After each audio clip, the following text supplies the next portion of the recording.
Hello, I'm Dr. Adam Charles Harvey. I'm a lecturer of social psychology here at the University of the West of England at UWE, Bristol.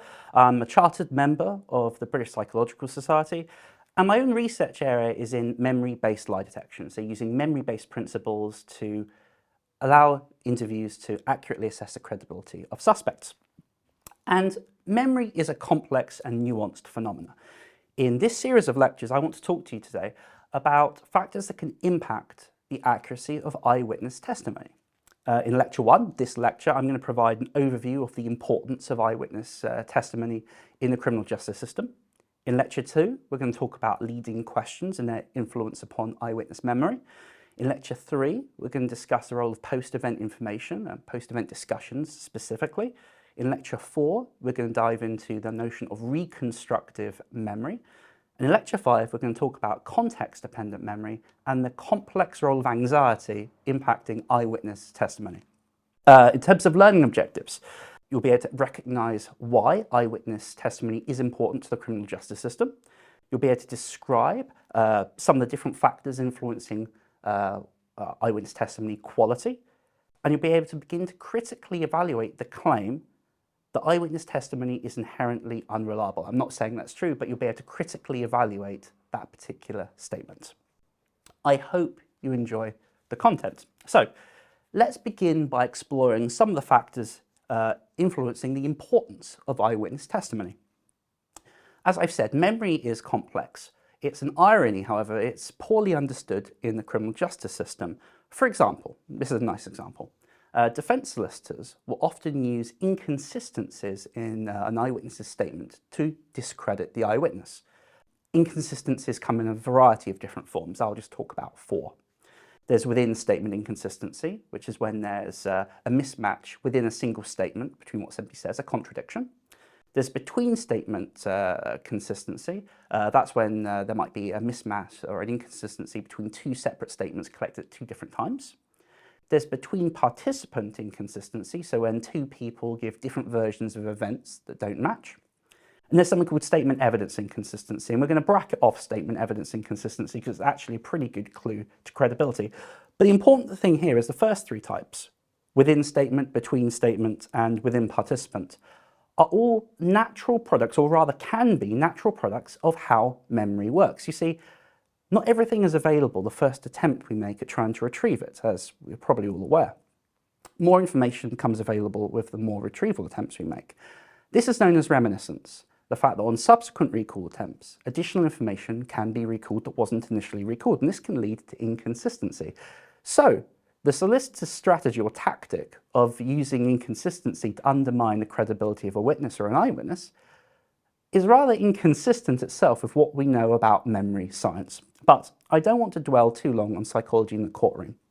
I want to focus today on factors impacting eyewitness testimony. Now, an eyewitness refers to potentially a victim or a bystander at an event of interest to investigators. Meanwhile, eyewitness testimony refers to their description of what happened at said event. Eyewitness testimony can be a form of direct evidence, i.e. it can demonstrate a matter of fact. For example, X was seen committing the robbery at Y. Or it can be a form of circumstantial evidence. X was seen in the general vicinity of the robbery Y. And it's usually information acquired through the senses. So either something that a witness has seen, eyewitness, heard, ear witness, or potentially touched. Understanding eyewitness testimony is supremely important because the criminal justice system, strangely enough, doesn't tend to recognise knowledge of eyewitness testimony as particularly specific or nuanced knowledge. They view it as part of a general understanding, knowledge that everyone has. I don't think this is the case, and I think we should explore the way that metaphors influence our understanding of memory, and also the two dominant theories of how memory is stored in mind, to explore how counterintuitive memory truly is. So there are two contrasting theoretical positions on the durability of memory. One can be termed the reproductive theory of memory, and that's associated with Freud. And there's the reconstructive notion of memory, and that's generally associated with textbook Bartlett. And in subsequent sections, we'll be discussing whether it's a completely fair dualism to make, but for the purpose of this, they can both be contrasted. Reproductive memory theory considers memory to be unalterable traces, and I'll quote from Freud's own description of this. Freud claims that nothing, once it's mentally our own, can be ever entirely lost, and continues to say every impression, even the most insignificant, leaves an unalterable trace that can come out into the open. Now this contrasts with Bartlett's idea that memory is based upon flexible reconstruction, and Bartlett claims that totally accurate recall is an artificial construction of the armchair or laboratory, and continues to say that remembering is not the re-excitation of lifeless fragments of memory, rather it's imaginative reconstruction. It's hardly ever truly exact. So we have these two very different theoretical notions. So what do people believe?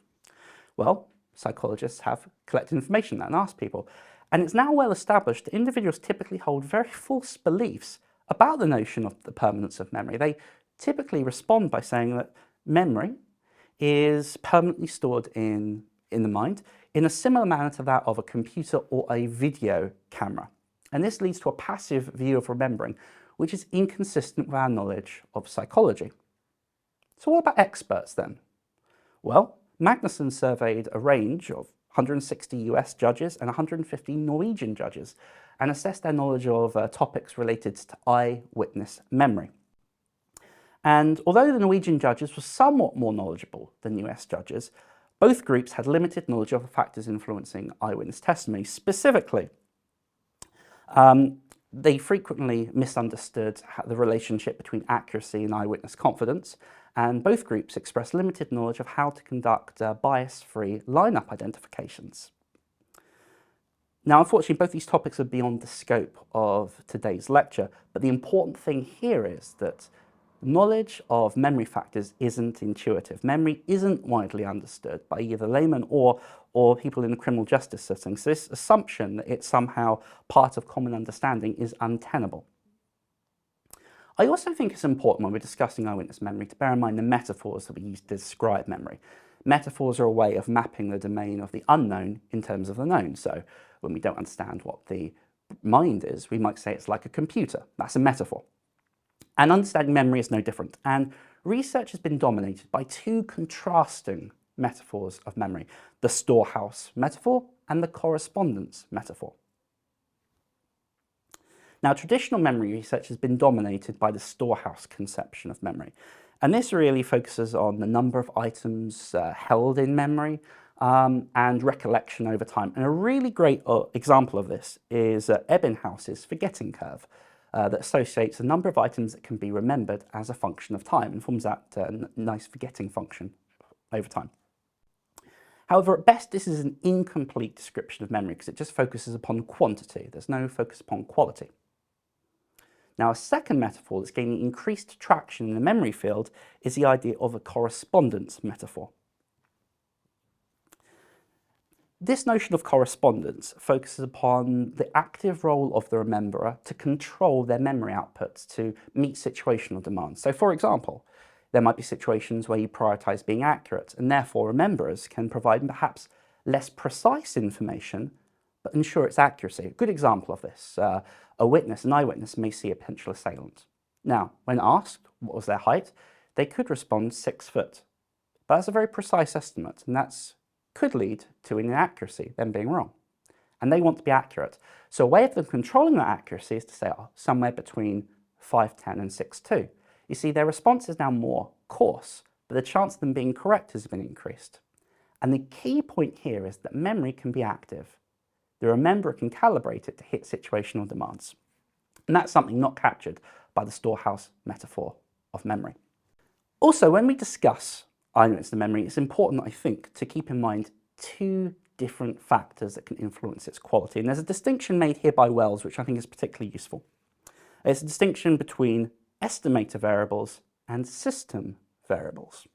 Now, a system variable are variables under the control of investigators, so under the control of the criminal justice system.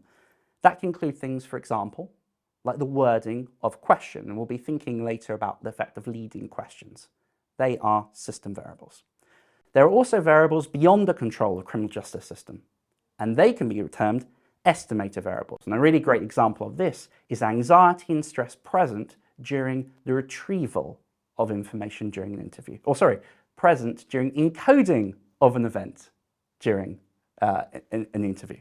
Because there is nothing the investigator or the interviewer can do to affect the level of stress and anxiety at the time of encoding. In lectures 2 and 5, we're going to discuss examples of both variables and their impact upon eyewitness memory.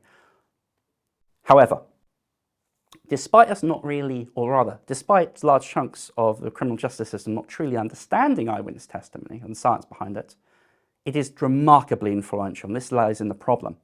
Police officers during the investigative phase, prosecutors and court decisions often rely upon eyewitness testimony to inform their decisions and allocations of resources. So this means that eyewitness testimony is tremendously important to the criminal justice system.